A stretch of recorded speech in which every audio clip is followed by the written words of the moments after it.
말씀을 이어나가는데, 오늘은 계시록 2장 24절부터 29절까지를 다시 한번 본인의 성경으로 읽고 시작을 합니다. 자, 계시록 2장 24절부터 29절까지 같이 읽습니다. 두아디라에 남아있어, 남아있어는 동그라미를 쳐놓습니다. 두아디라에 남아있어 이 교훈을 받지 아니하고, 이 교훈은 음녀 이세벨이 하나님의 종들을 가르쳤고요, 행음하게 하고 우상의 제물을 먹게 한 그런 교훈이에요. 이세벨의 교훈이죠. 받지 아니하고, 소위 사탄의 깊은 것을 알지 못하는 너희에게 말하노니, 사탄이 깊은 것이라는 것은 로마교의 신학 교리의 그 내막을 말하는 거예요. 다른 짐으로 너희에게 지울 것이 없노라. 이게 두아디라 교회에 남아있는 자인데, 그렇지만 그들은 두아디라 교회의 그 교리, 음녀 이세벨의 교리, 이것을 몰라. 뭘 모르는 게 굉장히 순진한 사람들이겠죠. 뭘 모르고 그냥 로마교에 그냥 남아있는 이제 그런 사람들이에요. 굉장히 순수한 사람들이겠죠. 다른 짐으로 너희에게 지울 것이 없노라. 다만 너희에게 있는 것을, 이라는 말은 순수한 믿음을 사실은 말하는 건데, 로마교 교리를 거부하고 순수한 진리를 잡는 것이고, 이게 이제 믿음의 근거, 믿음이에요. 있는 것은 이라는 건 그들의 믿음이죠. 내가 올 때까지 굳게 잡으라. 지난번에 내가 올 때까지라는 것은 두아디라, 사대, 빌라델피아, 라오디게아 네 교회는 시대적인 역사의 주인으로, 심판주로 오실 때 세상에 네 유형의 교회라고 하는 것이 세상에 같이 상존하게 된다라는 건 충분히 말씀드렸어요.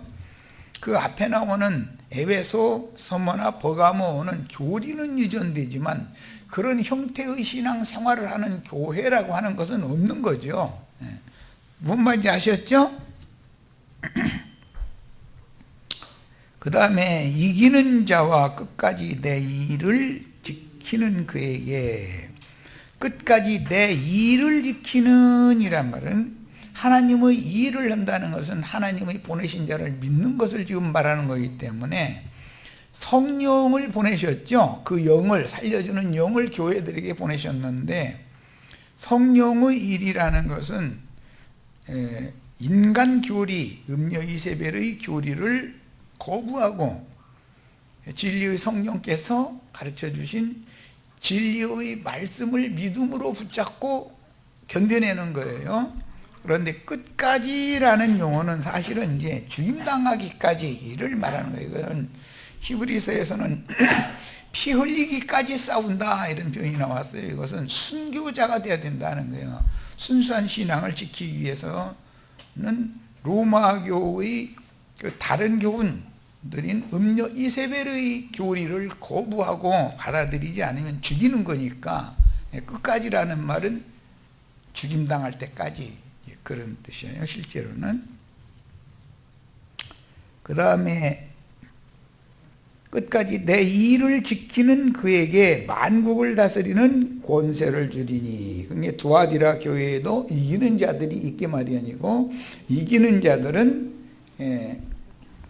오는 세상의 만국이라고 하는 것은 그 천년기의 왕국에서 마곡 땅 백성들, 열국 백성들을 지배하는 곡이라고 하는, 물론 이제 세상의 이제 짐승나라와 짐승들을 통해서 새 땅의 만국을 통치하게 하지만, 그 다스리는 자들의 영과 마음을 이기는 자들, 지천사들이 지배한다 이 말이에요. 그러니까 이기는 자들은 하늘에 속한 사람들이고 오는 새 세상의 땅에 남을 자들은 마곡 백성들이라고 그러잖아요. 계시록 20장에 보면 마곡 사람들을 마귀가 잠시 풀려나오면 비옥해가지고 바다의 모래와 같이 많은 사람들이 다 걸려넘어지게 만든다 그랬어요. 자, 그가 철장을 가지고 그들을 다스려. 여기 다스린다라는 말은 목양한다라는 뜻이에요. 이 목양은 창세기 시작에서 에덴 동산을 아담 보고 다스리라고 그랬는데 그 다스린다라는 말은 에덴 동산의 그 농부로서 농사를 잘 하는 것을 의미하는 말이에요. 남편에게 아내를 다스려라 베꼈으면 돈 많이 벌어다가 아내 손에 쥐어줘라 그 말에 쉽게 말하자면, 그러면 당연히 다 다스림 받게 돼 있어요. 돈은 벌어오지도 않고 엉뚱한 짓에서 하면 다스림을 받지 않고 거슬려 버려. 그건 뭐 다 아는 사실이에요. 내가 왜 이제 세상사 이런 얘기를 하냐면, 세상교회 목사들 신자들을 막 윽박지러 버리면은 거슬리거든. 남편이라고 폭력으로 뭐 그냥 다스리려고 그러면은 대적하고 덤비기 마련이죠. 아내는 사람 아니야? 그도 생각이 있고 감정이 있는데. 이제 그렇게 드센 아내를 잘 굴복시키고 다스리는 게 생명의 능력인 거죠, 그게. 그 다음에 질그릇 깨뜨리는 것 같이 철장이라는 말은 이제 말씀의 권세를 말하는 거고, 질그릇이라는 것은 세상에 속한 땅에 속한 옛사람, 토기 그릇이라는 비유니까 땅의 흙으로 첫 아담을 지었을 때 그때의 상태, 아담의 배필인 여자도 질그릇이었죠. 그 다음에 대속제물의 피로 대속받은 이후의 남자와 여자는 대속받기 전의 남자와 여자와는 완전히 다른 사람이라는 것은 뭐 창세기 시작에서 이해를 잘 하셔야 돼요. 예.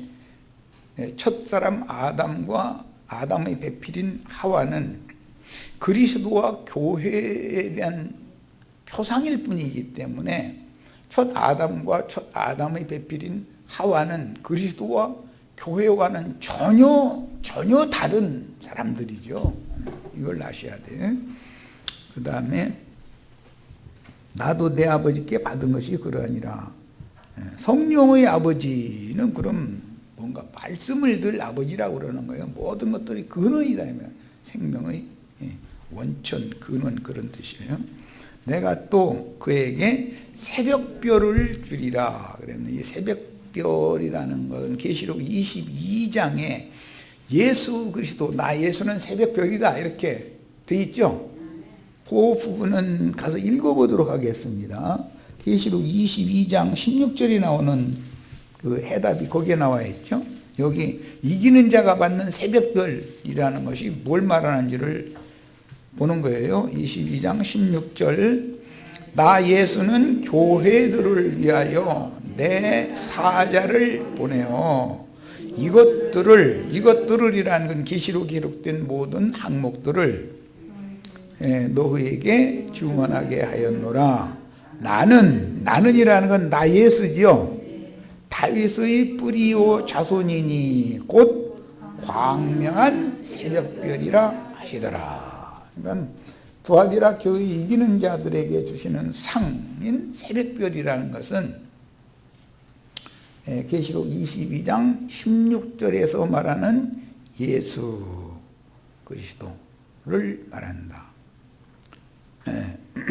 다윗의 뿌리이며 다윗의 자손이라고 했지만 이제 구약 성경은 가지라고 돼 있죠. 곧 광명한 새벽별이신 예수 그리스도를 두아디라 교회의 이기는 자들에게 상으로 준다는 거예요. 새벽별을 받는다 이랬는데, 그건 이제 나중에 더 많은 설명을 할 겁니다. 그 샛별이라는 것은 구약 성경에서는 아침의 아들 계명성이라고 번역이 됐죠. 그런데 예수님이 새 세계의 샛별로 떠오르는 별이 된 거고, 옛 창조 세계의 샛별은 지는 샛별, 태백성이라고 그래요. 그래서 이 샛별이 지는 별도 있고 새로 떠오르는 별도 있고, 이 차이를 잘 아셔야 돼. 자, 이제 자료 말씀 지난번 자료에서 이제 이어가겠습니다.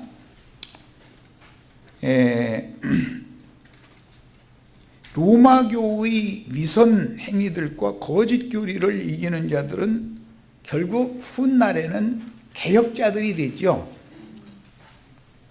로마교에서 개혁한 사람들이 마르틴 루터니 나중에 이제 그 사람들도 그 불분명한 구원을 했지만, 어쨌든 로마교를 개혁해 가지고 나오게 되죠. 그러니까 두아디라 교회의 이기는 자는 두아디라 교회에 계속 남아있다는 건 어려운 일이다. 그들의 모든 위선 행위들을 거부해야 되니까, 그렇게 되면 쫓겨나게 마련이죠. 그렇게 되면 사대교회로 흘러나오게 돼 있는 거예요. 그 교회 흐름에 대해서 이해가 있으셔야 돼. 그 다음에 본문에서 내 일이라고 한 내 일이란 말은 믿음을 지키며 순수한 열정으로 만국의 포교 활동을 하다가 순교하는 것, 하나님의 일을 한다는 건 하나님이 보내신 자를 믿는 것을 말하는 거기 때문에 성령이 교회들에게 하시는 말씀을 믿는다라는 거예요. 그게 내 일을, 그 믿음을 끝까지 지킨다라는 말은 그 믿음을 위해서 순교자가 된다, 그 말이에요. 그 다음에 증인들이 만국에 전도하여 얻은 영혼들을 다스리는 것은 영혼들을 보살피고 양육하는 목양을 말한다. 성경에서 다스린다라고 하는 것은 대부분 목양이라는 용어, 포이맨이라는 용어로 기록을 하기 때문에 그 포이맨이라는 말은 목자라고도 번역이 되는 거예요. 이런 것을 이해를 하시길 바라요. 그 다음에 증인들이 만국에 전도하여 얻은 영혼들을 다스리는 것은 영혼들을 보살피고 양육하는 그 목양을 의미하는 말이다. 그 다음에 그 영의 말씀인 철장이라는 것은 말씀의 권위를 말하는 거예요. 철장으로 완고하고 굳은 육적 자아를 부서뜨리고 회개시켜서 주님의 말씀께 복종시키는 것을 의미합니다.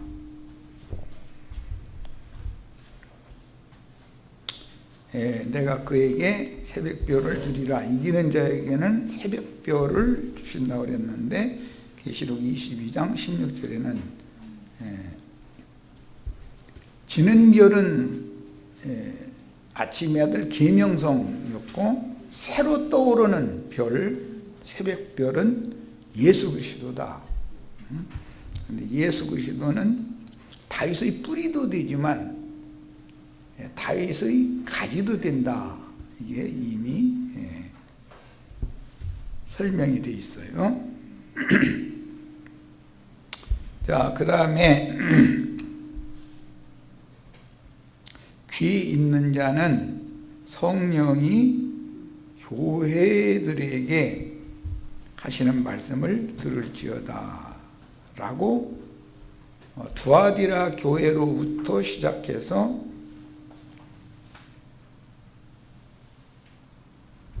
상을 주는 문제와 성령이 교회들에게 하시는 말씀을 들어라라고 하는 문제를 달리 기록했다. 에베소, 서머나 버가모 세 교회에게는 귀 있는 자는 성령이 교회들에게 하시는 말씀을 들으라 하는 말씀을 앞에 기록하고 마무리를 할 때는 이런 상을 주겠다라고 마무리를 했죠. 그런데 두아디라, 사대, 빌라델피아, 라오디게아의 네 교회는 이 문장의 흐름을 바꿔버리는 거예요. 앞에 상을 약속으로 제시하고 마무리를 할 때 성령이 교회들에게 하시는 말씀을 들을지어다 이렇게 마무리를 하고 있어요. 이 큰 그 문장의 그 변화를 잘 이해하셔야 돼.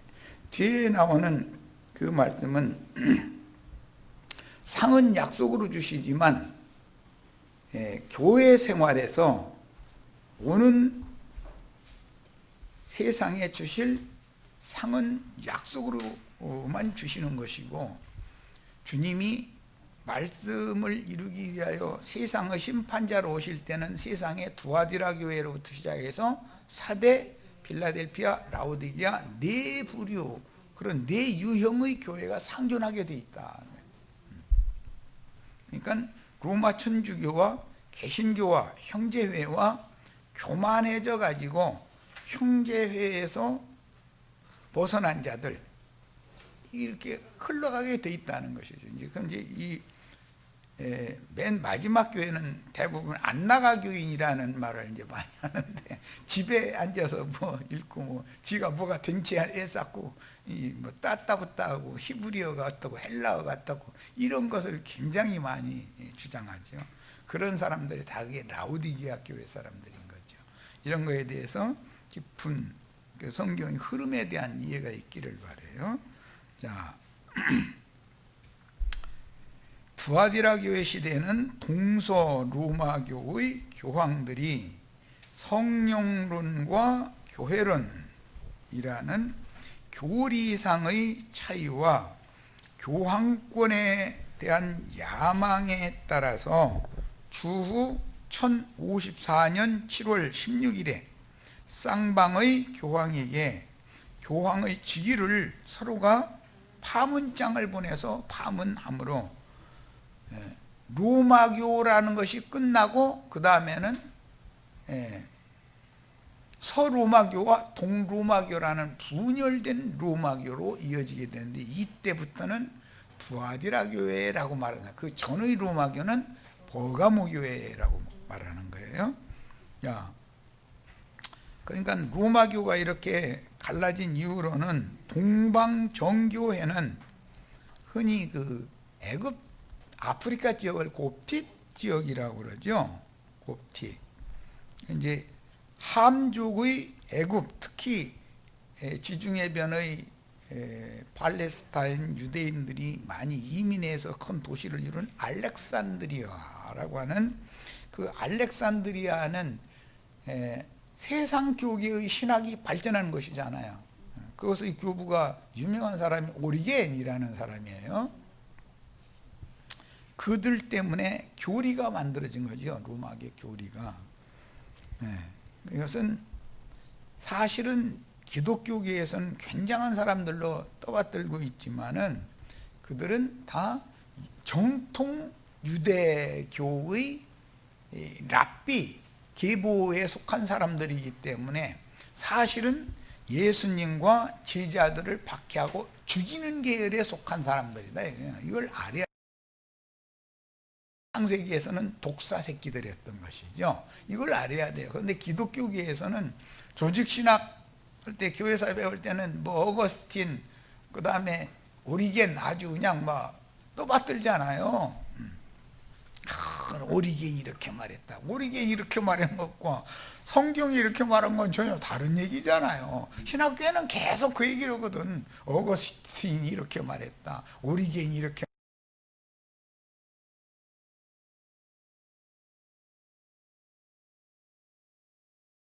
이렇게 말했다. 뭐 마르틴 루터가 또 이런 말을 했다. 계속 그것만 선전하는 거예요. 성경에 이렇게 돼 있다고는 신학교에 가면 그 말을 들을 수가 없어요. 그러니까 그런 방식으로 음녀 이세벨의 교리를 주입시킨다는 거죠. 신학생들한테. 신학교 교수님과 신학 공부를 하는 것은 남자가 남자로 서로 남색하는 거예요. 상징이요, 그게. 말씀 전하는 사람이 말씀 전할 사람과 그짓 하는 거잖아요, 말하자면. 이게 비유지. 그 다음에 아프리카 전역으로 이렇게 발전을 했어요. 그게 이제 곱틱 지역이라고 그러죠. 애굽의 알렉산더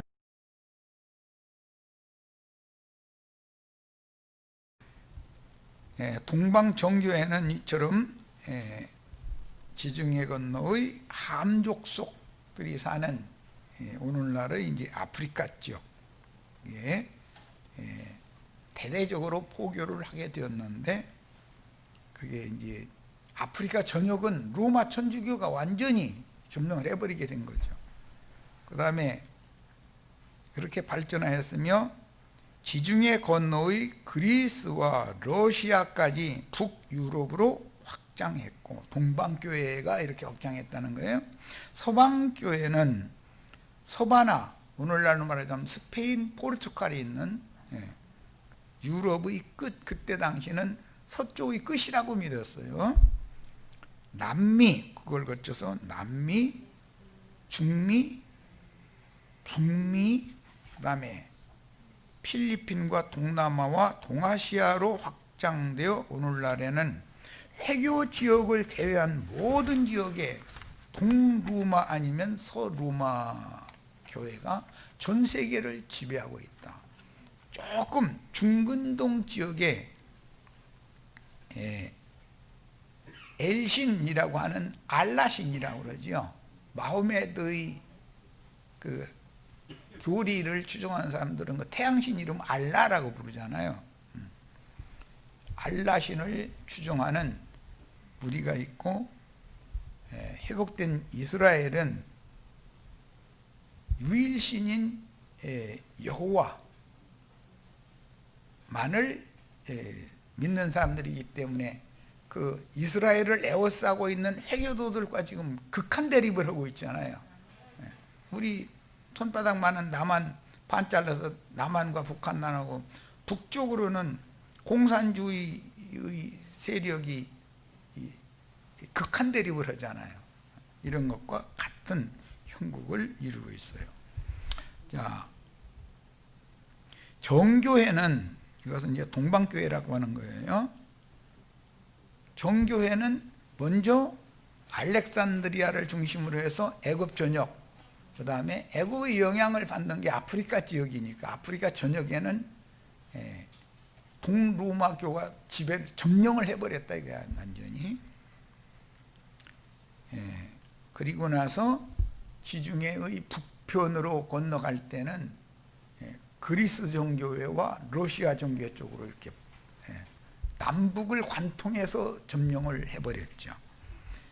그런데 정교회는 교황을 두지 않지만 서로마교는 여전히 교황이 대대로 이어지면서 바티칸이라고 하는 그곳에 교황청이라는 것을 두고 있죠. 그래서 교황청의 수장은 교황인데, 그 서로마교의 수장인 교황보고는 포페라고 그래요. 라틴어로. 라틴은 포페라는 말은 원조 아버지다 이 말이에요. 조상이라는 뜻이에요. 바티칸에서는 전 세계 모든 세상 나라에 대사를 파견을 하지요. 그래가지고 세상 정치도 관여를 한다 이거예요, 교황이.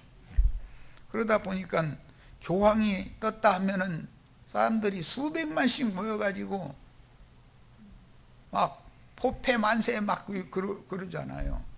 예수님만 세는 안 불러. 그거 참 신기한 사람들이요. 이게 참 인간들이 정신세계를 그렇게 점령해가지고 지배할 수 있다는 게 이게 굉장한 거죠. 알고 보면. 그래서 세상 나라의 정치 지도자는 그게 수가 오래 가지를 못해요. 그러나 종교 지도자는 진짜 아주 그 권위가 대단해. 아주. 이것은 육신보다는 정신세계가 우선한다라는 것을 다 보여주는 그림이잖아요. 두아디라 교회 시대에는 유럽 전역의 각 민족들이 로마교의 정치적인 간섭에서 벗어나 독립하였으며 그 전에 북방민족의 민족의 대이동이 있어가지고 그들이 이제 각 모든 남아한 민족들이 뭐 게르만, 그다음에 프랑코, 앵글로 색손 이렇게 유럽의 각국을 이렇게 각 족속대로 또 나라를 또 독립을 해버렸잖아요. 그러니까 버가모 교회 시대에 세상의 황제들까지도 교황이 허락을 해야만 됐던 그런 제도가 이제 폐해져 버린단 말이에요. 종교개혁 이후에는 각 민족마다 나라를 세우고 나서 우리나라의 왕 또는 총리는 우리 손으로 세우겠다. 로마 황제 물러가라. 이렇게 된 것이 종교개혁의 영향인 거거든, 그게. 정신세계가 자꾸 깨는 거죠, 사람들이 이제. 더구나 동방에서는 회교가 일어나서 콘스탄티노플을 점령해버렸잖아요. 그래가지고 이스탄불이라고 터키어로 그 도시 이름까지 바꿔버렸어요. 이스탄불이라는 것은 회교도들이 점령한 도시 이름이에요. 그 구약 성경을 읽다 보면 같은 지역인데 지명이 갑자기 바꿔질 수가 있죠. 그럼 왜 그러는 거죠? 어떤 타 부족이 와서 원래 있던 부족을 쳐버리고 그 땅을 점령해 가지고 그 부족의 명칭으로 이름을 바꾸기 때문에 그렇게 되는 거예요. 예, 인명이나 지명을 잘 이해를 하셔야 돼. 교황이 바티칸에서 정치에도 이제 관여해요. 각국의 대사를 파견해서 오늘날까지도 세상 나라와 세상의 종교를 로마교 바티칸의 교황청에서 다 지배를 하려고 하는데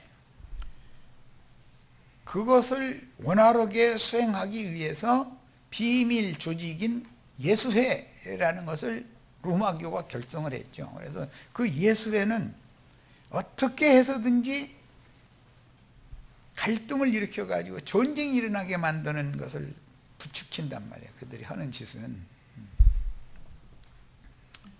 로마교가 전쟁이 일어나는 곳에는 반드시 근거에는 로마교가 있어요. 이런 걸 알아야 돼. 이제 세상 나라로 볼 때는 뭐 현대사로 보자면 미국이 전쟁이 일어나는 곳마다 끼지 않는 데가 없죠. 다 그 뒤에는 예수회, 로마교의 예수회 사람들이 거기서 압력하고 있는 것이단 말이에요. 그래가지고 로마교가 전 세계를 통일해서 천하통일, 천년왕 통치를 로마교 교황이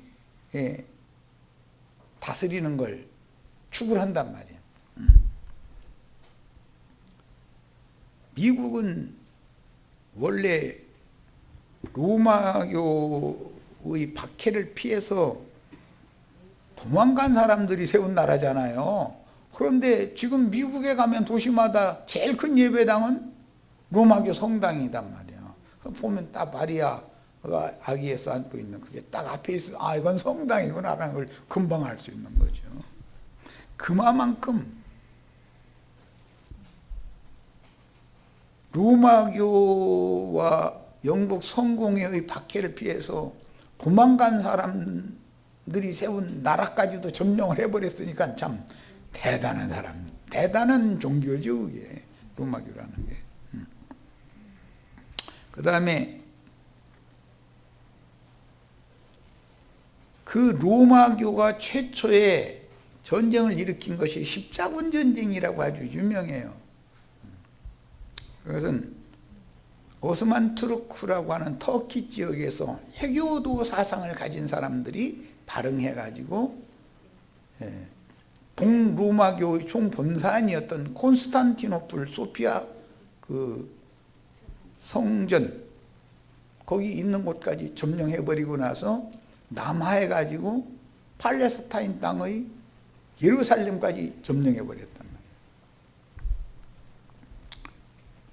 그러니까 동로마의 교황이 이거 안 되겠다 해가지고 이제 예수 그리스도의 이름으로 병사들을 모아가지고, 그래서 무슨 이제 그 전부터 사실은 흑기사니 백기사니 뭐 청기사니 해가면서 성주들이 자기 보호를 위해서 군사를 양성도를 했는데 그걸 기반으로 해서 전쟁을 일으켰단 말이에요. 그런데 실제는 로마교가 수는 몇십 배로 많았지만 졌죠. 왜냐하면 예루살렘을 회복한 것이 아니라 오히려 그 전쟁 때문에 예루살렘에 로마교 사람들 성지 순례를 하지 못하도록 딱 막아버렸단 말이에요. 그리고 나서 그곳에 오마르 신전, 황금 도움으로 되어 있는 오마르 신전을 딱 세워놔 버리는 거예요.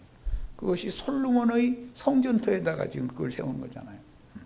그러고서는 예루살렘에 발을 붙이지 못하게 만들어 버렸어요.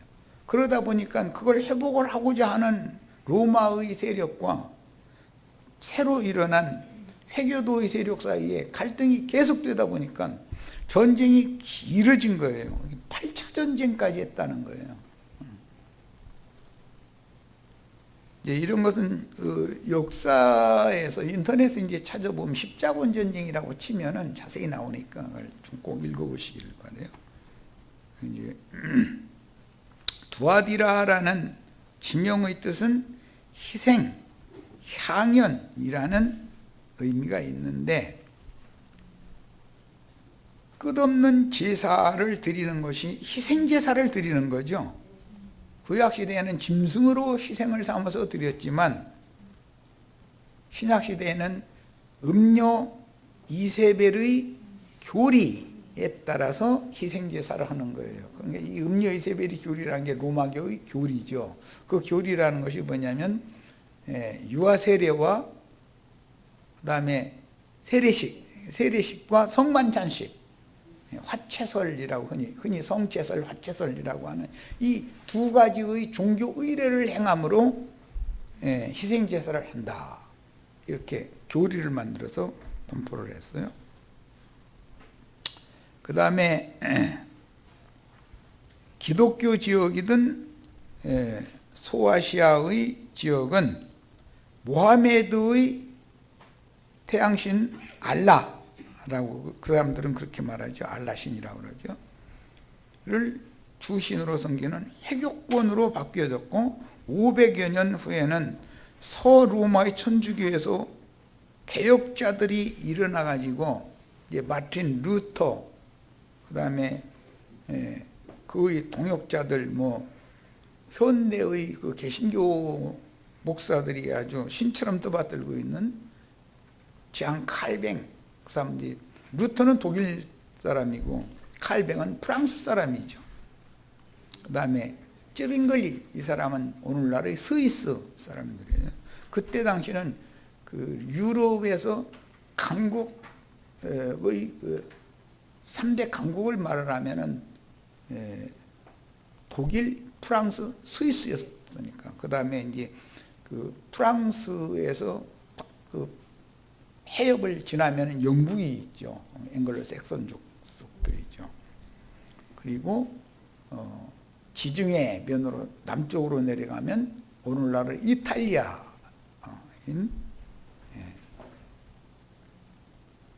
그 반도가 있어요. 이런 나라들이 강대국이었기 때문에 그 역사를 좀 어느 정도 아셔야 돼. 마침 엊그제 우리 홍영재님이 어디에서 이제 그 자료를 보다가 가나안의 그 삼신론으로부터 시작되는 로마교의 음녀 이세벨의 교리 중에 삼위일체 교리라는 거 굉장히 중요하게 여기죠. 그런데 그걸 올려놔서 오늘 내가 우리 지체들 집에 가셔서 꼭 한 번씩 읽어보라고 읽기 쉽도록 편집해가지고 인쇄를 다 해드렸어요. 다 한 번씩 가지셨죠? 참고로 남부 무슨 역사를 가르치고자 하는 것이 문제가 아니고 참고로 부수적인 걸 알고 있어야 된단 말이야. 그런 걸. 자, 그래서 로마교의 사상이라는 것은 로마교로 전 세계를 통일하고자 하는 것, 그 목적을 이루고자 해서 비밀 결사 조직을 세웠는데 그게 예수회라는 거예요. 자, 로마교가 전 세계의 종교와 정치를 통일하기 위하여 교황권을 강화할 필요 때문에 모든 성도들의 손에서 성경을 빼앗아 불사르고 교황 무오설이라는 것을 유포시켰습니다. 예, 신부가 성경을 보면 해석이 어려운 난해 구절이 나와 그러면은 주교가 해석을 해줄 수 있다 이렇게 돼 있어요. 주교도 그게 잘 뭔 뜻인지 모르겠어. 그러면 교황이 최후로 그 사람 마음대로 이제 해석을 하는 거예요. 그러면 그것이 곧 오류가 없는 해석이야. 이런 사상이 개신교계 목사들이 자기가 설교하면은 완전히 그것만 무조건 진리다 맹신시키는 원인이 된 거잖아요. 그런데 그런 것이 잘못됐다고 해가지고 개혁한 무리가 형제회인데 형제회도 어떤 탁월한 어떤 지도자의 가르침 안으로 전 세계 교회를 통일하고자 하는 야망이 유전되고 있기 때문에 그 탁월한 말쟁이 그 사람이 뭔가를 확정해놓은 교리가 있어. 그러면 그 교리는 절대로 바꿀 수 없게 만들어 놔버려. 이야, 정말로 무시무시한 거예요,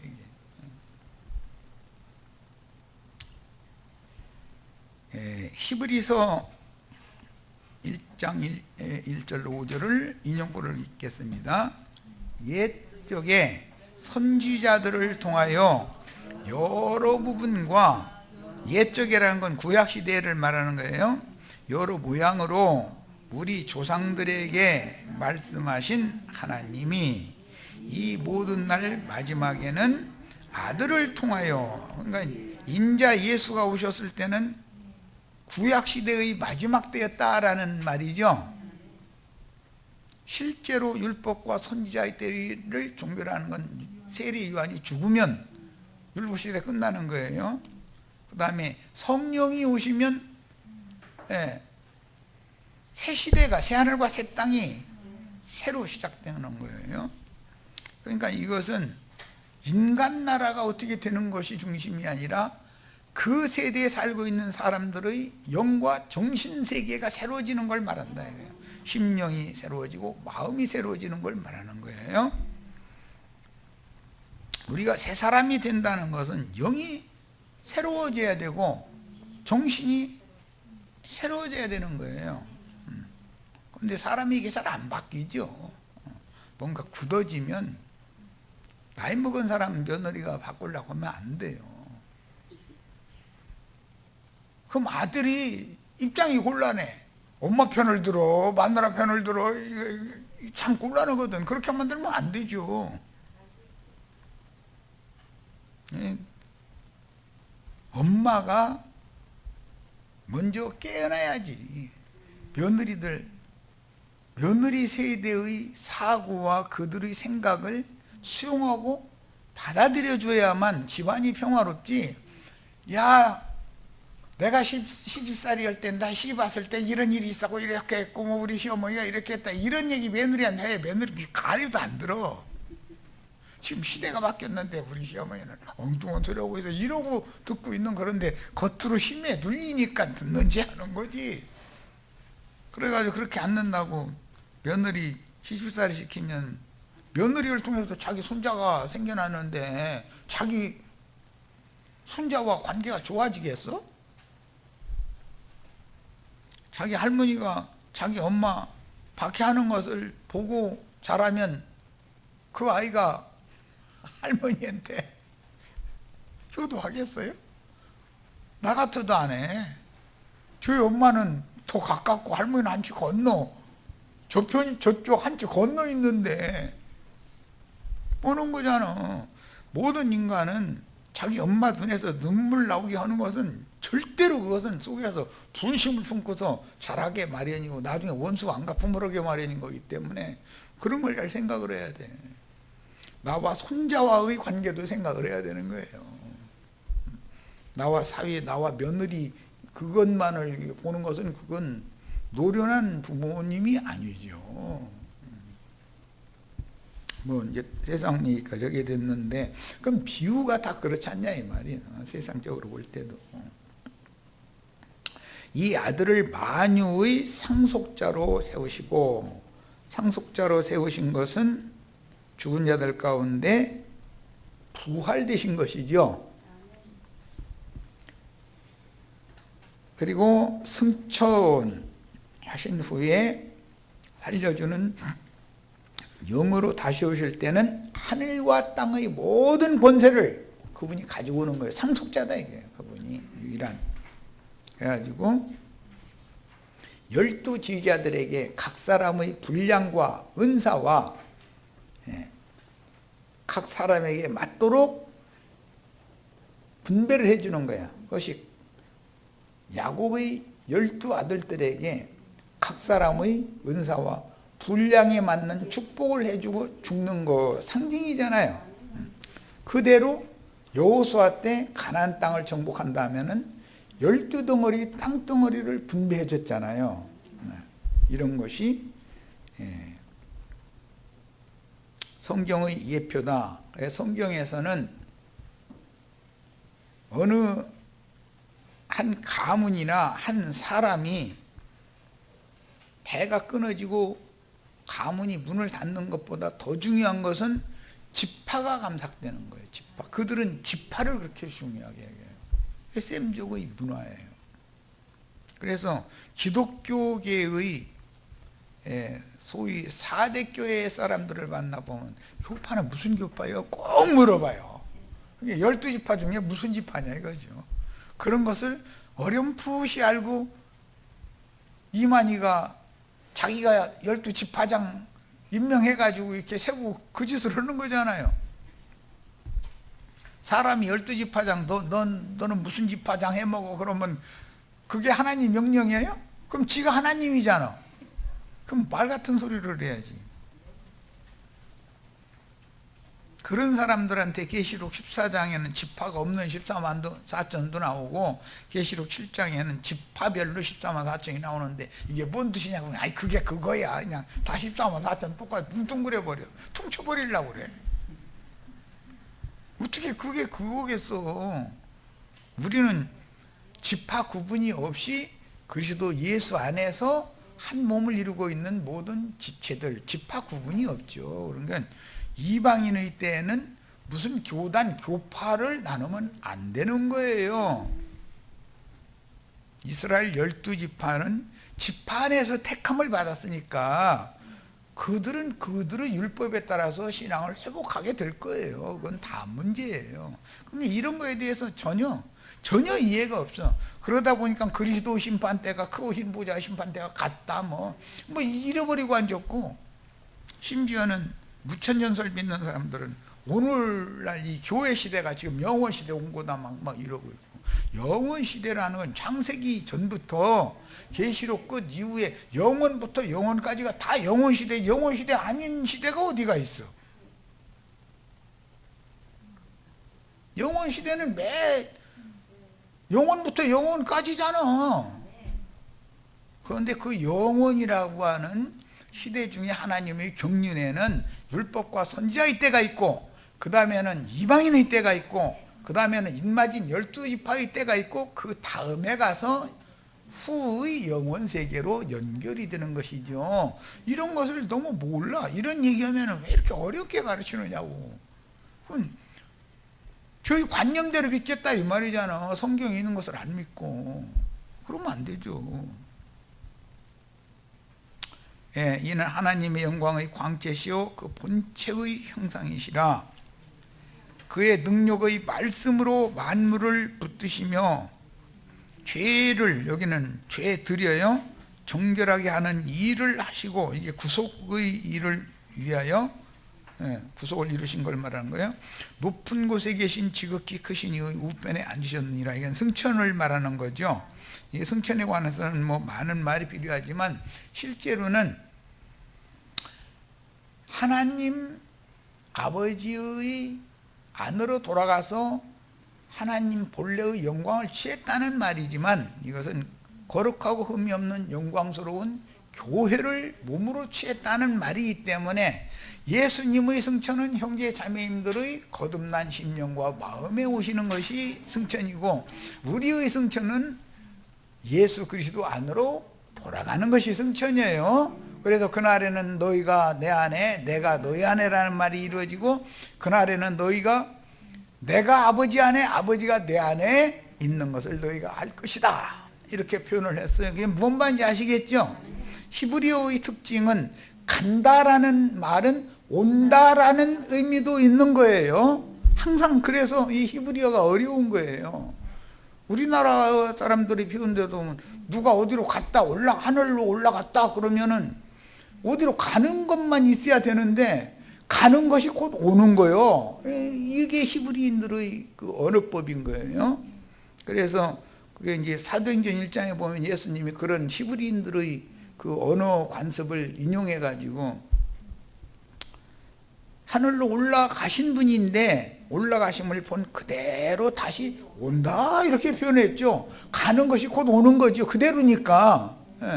그런 것을 이해를 하셔야 돼. 자, 그가 천사보다 훨씬 뛰어남은, 이제 천사와 대조를 하고 있는데, 그들보다 더욱 아름다운 이름을 기업으로 얻으심이니, 천사라는 이름보다 더 아름다운 이름은 또 다른 보혜사요 살려주는 영, 진리의 성령이신 그 그리스도라는 새 이름, 아들의 새 이름을 받는 거예요. 하나님께서 어느 때 천사 중 누구에게 너는 내 아들이라, 천사 보고는 아들이라 한 적이 없다 이거예요. 천사 보고는 다 종들이라고 했지. 오늘 내가 너를 낳았다 하셨으면, 이 오늘 내가 너를 낳았다는 사도행전 13장 33절에 나오는 말씀에 죽은 자들 가운데에서 부활하던 날에 내가 너를 낳았다 이랬단 말이에요. 그러니까 인자 예수로 나신 것은 마리아의 태를 통해서 때가 찼을 때 예언을 이루기 위하여 구속을 위한 대속물로 태어나야 되니까 사람의 태를 빌려서 태어나지만, 구속을 이미 이루신 이후에는 두 번째 나실 때는 하나님, 영이신 하나님이 직접 낳는 거예요. 또 다시 나는 그에게 아버지가 되고, 여기 나는이라는 건 호 로고스, 태초부터 스스로 계신 말씀이에요. 아버지가 되고 그는 내게 아들이 되리라 하셨느냐. 우리도 아들이 되셔야지 종 노릇하는 것만을 추구해서는 안 되죠. 세상의 종 노릇하고 율법의 종 노릇하고 그 다음에 죄의 종 노릇하고 하는 이런 종의 자녀들이 있고, 하나님의 아들들이 성경에는 대비되어 나온다. 이거에 대해서 완전한 이해가 있기를 바라고 첫 시간 마칩니다.